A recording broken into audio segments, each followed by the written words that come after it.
Hi everyone. First of all, good evening to all of you. So welcome back to my YouTube channel. आज इस video में हम बात करेंगे environment, ecology and biodiversity की हमारी सीरीज को।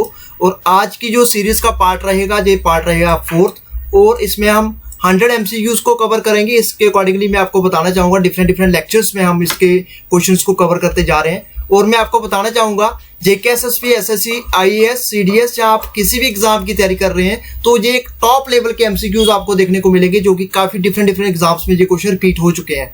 अगर बात करें हम इन्वायरमेंट, इकोलॉजी एंड बायोडाइवर्सिटी की, जेके एसएसपी के अगर हम बात करें एग्जाम की, वहां पे स्पेशल में एक टॉपिक वहां पे सिलेबस में ये टॉपिक मेंशन है, तो इसलिए काफी ज्यादा इंपॉर्टेंट है उन सभी कैंडिडेट्स के लिए। तो आज हम करेंगे पार्ट 4th।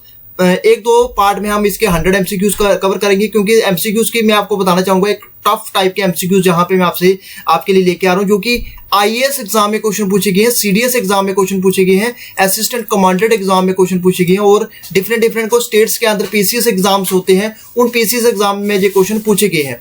तो स्टार्ट करते हैं वीडियो। अगर आप फर्स्ट टाइम इस चैनल पे विजिट कर रहे हैं, so do like and subscribe my YouTube channel. So let's get started.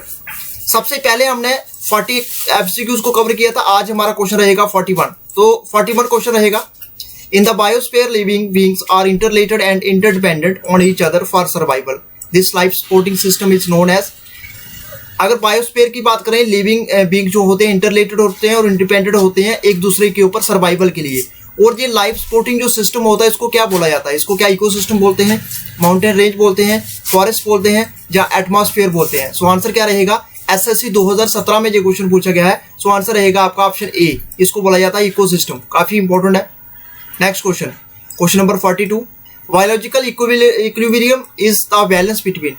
Biological जो इक्विलिब्रियम है, ये किसका बैलेंस है? ओडिशा पीसीएस 2017 में क्वेश्चन पूछा गया। क्या प्रोड्यूसर और कंज्यूमर के बीच है, प्रोड्यूसर और न्यूट्रिएंट्स के बीच है, कंज्यूमर एंड इकोलॉजिकल फैक्टर्स के बीच है, या प्रोड्यूसर, कंज्यूमर एंड डीकंपोजर्स के बीच है? सो आंसर क्या रहेगा इसका राइट आंसर? आंसर आपका डी बनेगा, that is producer, consumer and decomposers.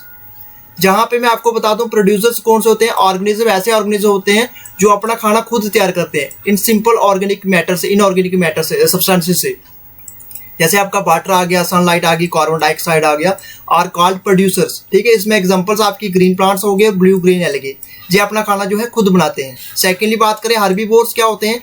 Herbivores consume करते हैं प्रोड्यूसर्स को, जैसे प्लांट्स को खाएगा, एल्गी को खाएगा, ये उसको बोलते हैं हम हार्बीवोर्स। कार्निवोर्स किसको बोलते हैं? जो सिर्फ एनिमल्स को कंज्यूम करते हैं। और ओमनिवोर्स होते हैं जो बोथ प्लांट्स और एनिमल को कंज्यूम करते हैं। ह्यूमंस जो है वो ओमनिवर्स की कैटेगरीज में आते हैं। सो आंसर आपका जहां पे ऑप्शन डी रहेगा, producer, consumer and decomposers. No question number 43।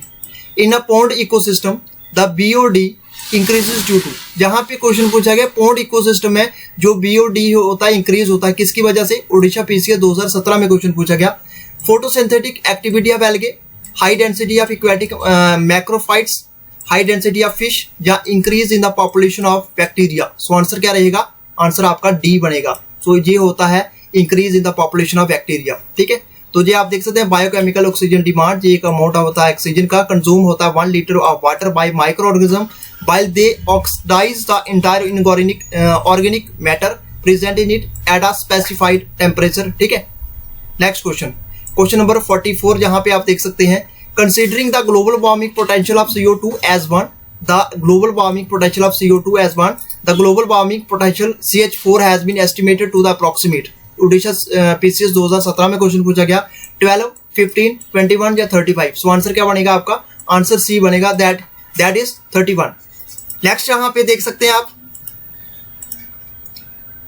इसका ऑप्शन बनेगा आपका सी, दैट इज 21। कार्बन डाइऑक्साइड, ये केमिकल फार्मूला आप देख सकते हैं जहां पे CO2, CH4 मीथेन को बोलते हैं, कलरलेस ऑर्डरलेस गैस होती है। It is known as marsh gas और methyl hydride. It is easily ignited और the vapours are lighter than air. ठीक है, तो ये आपके लिए थोड़ा सा साथ में मैं एडिशनल इन्फॉर्मेशन दे रहा हूँ। Question number 45। Pollutants like phenol and mercury can be removed from water. ये ओडिशा पीसीएस 2017 में क्वेश्चन पूछा गया।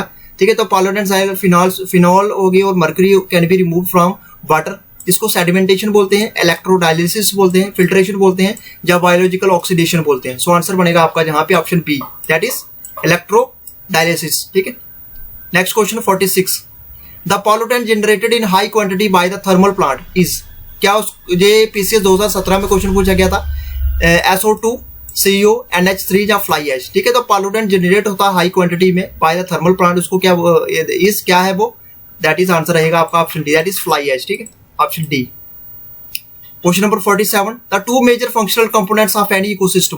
दो मेजर आपने फंक्शनल कंपोनेंट्स बताने हैं किसी भी इकोसिस्टम के। ओडिशा पीसीएस 2017 में क्वेश्चन पूछा गया। Energy flow and producers, nutrient cycling and energy flow and decomposer population, consumer and energy flow. So answer रहेगा आपका जहां पे option B, that is nutrient cycling and energy flow. ठीक है, नेक्स्ट क्वेश्चन आपका जहां पे 48 आ गया। From the ecological point of view which one of the following assumes importance in being a good link between eastern Ghats and the western Ghats. IAS 2017 में question पूछा गया। क्या इसको Sathyamangalam tiger reserve, Nallamala tiger reserve, Nagarhole national park या Seshachalam biosphere reserve. So answer क्या बनेगा इसका? Answer बनेगा आपका option A, that is Sathyamangalam tiger reserve. ठीक है, तो जी आप देख सकते हैं सत्यमंगलम जो टाइगर रिजर्व है जी आपको तमिलनाडु के अंदर देखने को मिलेगा। नालामाला फॉरेस्ट आपको आंध्र प्रदेश के अंदर देखने को मिलेगा। नगरहोल नेशनल पार्क सबसे इंपॉर्टेंट कर्नाटका के अंदर, और शेषाचलम जो बायोस्फीयर रिजर्व है जो आपको भी आंध्र प्रदेश के अंदर देखने को मिलेगा। तो आंसर आपका ऑप्शन ए बनेगा। ठीक है, Sathyamangalam tiger reserve, option A. अब क्वेश्चन नंबर 49 है आपके लिए। Consider the following statement in respect of trade related analysis of fauna and flora in commerce. जी आपका आईएएस 2017 में क्वेश्चन पूछा गया। Traffic is a bureau under United Nation environment programme UNEP। Mission of traffic is to ensure that the trade in wild plants and animal is not a threat to the conservation of nature. इसमें से कौन सी statement जो है correct है? Only one है, only two है, both one and या neither one are not two. So answer बनेगा आपका जहां पे ऑप्शन बी। ठीक है, तो ओनली सेकंड जो स्टेटमेंट है वो करेक्ट है। ठीक है, तो सेकंड स्टेटमेंट जो है mission of traffic is to ensure that trade in wild plant and animals, ठीक है, is not a threat to the conservation of nature. अब मैं आपको थोड़ा सा जहां पे स्टार्टिंग में बताया गया था UNEP के बारे में, ठीक है, यूनाइटेड नेशन एनवायरमेंट प्रोग्राम के बारे में, ये आपके लिए थोड़ा सा इंपॉर्टेंट जहां पे मैंने दिया हुआ है। ठीक है, यूनाइटेड नेशन एनवायरमेंट प्रोग्राम एक रिस्पॉन्सिबल होता है for coordinating responses to environmental issues within the United Nation. जिसको स्टैब्लिश किया गया था मॉरिस स्ट्रॉन्ग के द्वारा। Its first director after the United Nation conference on the human environment in Stockholm in June 1972। इसको found किया गया था 1972 को, 5 जून 1972 को। फाउंडर जैसे मैंने आपको बताया मॉरिस स्ट्रॉन्ग इसके फाउंडर हैं। Next question, due to some reason if there is a huge fall in the population of species of butterflies but could be likely consequence या consequences। ठीक है, तो इसमें से ऑप्शन आपके पास pollination of some plants could be adversely affected, there could be drastic decrease in the fungal infection of some cultivated plants। उसके बाद बात करें यहाँ पे, उसके बाद बात करें थर्ड पॉइंट की, it could lead to a fall in the population of some species of wasps, spiders and birds। IAS 2017 में क्वेश्चन पूछा गया। तो जहाँ पे क्वेश्चन ये पूछा गया कि due to some reason if there is a huge अगर फॉल होता है population of species of butterflies but could be it's likely consequence, क्या होगा? सो आंसर रहेगा आपका ऑप्शन डी, ऑप्शन डी, यानी कि यहाँ पे फर्स्ट, सेकंड एंड थर्ड। ठीक है, फर्स्ट, सेकंड एंड थर्ड। ठीक है, ये इसका आंसर रहेगा। Next question 51, in the context of mitigating the impending global warming due to the anthropogenic emissions of carbon dioxide which of the following can be potential sites for carbon sequestration। ठीक है, तो आइए 2017 में question पूछा गया।